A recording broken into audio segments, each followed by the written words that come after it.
Bismillahirrahmanirrahim. Elhamdülillahi Rabbil alemin. Ve salatu ve selamu ala seyyidina Muhammedin ve ala alihi ve sahbihi ecmain. Amma ba'd.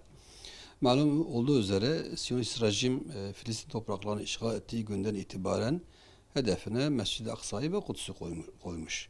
Yani orayı yıkmak ve yerine Süleyman Mabedi'ni inşa etmek diye bir çabası, bir hedefi, bir amacı vardır. Ve bu amacını gerçekleştirmek için gün be gün hedefine doğru yürüyor. Özellikle Aksa tufanından sonra Kudüs'le yönelik ciddi hürmetsizlik yapıldı, ihlaller yapıldı, Yahudiler havlusuna kadar girdi.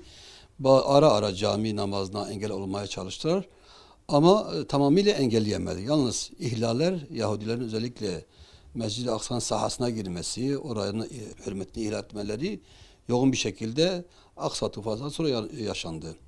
Bununla beraber son bir hafta 10 gündür tamamıyla mescidi ibadete kapattı. Yani Siyonist rejimin İran'a saldırısını bahane ederek camiyi kapattı. Bu manada artık bu son noktadır.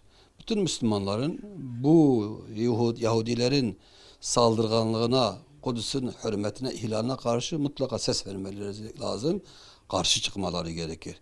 Eğer bu suskunluk devam ederse Yahudi pervasız bir şekilde zaten Mescid-i altını oymuş, Kudüs'ü yıkar, kendi onun yerine Süleyman Mabedi'ni inşa etme cesarete rahatlıkla bulunur. Bu vesileyle Müslümanların Dünya Kudüs günü vesile ederek bu konuda da seslerini yükseltmeleri gerekir. Yahudinin bu işgaline karşı her şeyi vesile ederek, her fırsatı vesile ederek karşı çıkmaları gerekir diye düşünüyorum.